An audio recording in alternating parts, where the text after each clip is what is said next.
Hello friends, जय माँ Manikeshwari. Friends मैंने आज है सोमवार दिन आमर सब सादा रंधा हेसी। आज है खड़ा चना आलू माखन तरकारी और भात डाली खटा अंडा कराई देख तरकारी बनाऊे सादा करी सीझी दीचे खड़ा चना आलू माखन के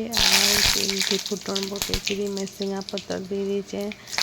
जीरा के टिके भाजी करी जीरा मरीच अदा के बाटी दीचे सेटा के मसला बने दीचे और हल्दी गुण मरीच गुण पकई दीचे मसला के देरी भाजी दीचे टमाटो के काटी दीचे दे दीचे देखुन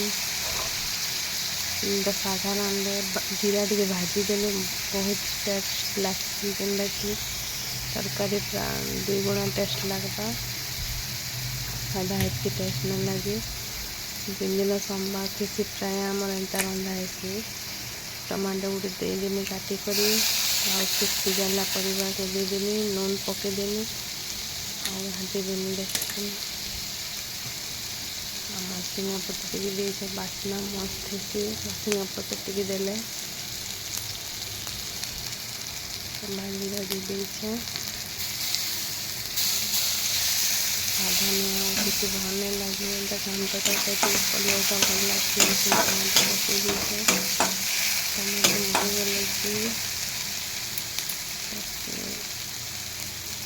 सब परिवा के देदेमा नून टे पकईदेमा जीरा के गुण कर रखी भल लगे बाटी से जीरा भाजी करी मरीच अदा कर बाटी सब सोमवार आम घर खाना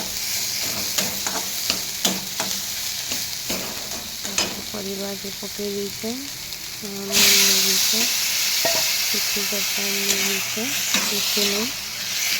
आउ ढाबी दीचे चना आलू माखन दर भल लगती टेस्ट और जीरा के भाजी के गाने बेसी टेस्ट लगती नून देकर ढाबी देवी भाजी सारा देखते कि बढ़िया होता टे गला फुटी गले तेहर लदर बदर हो रेडी हो खड़ा चना आलू माखन तरकारी।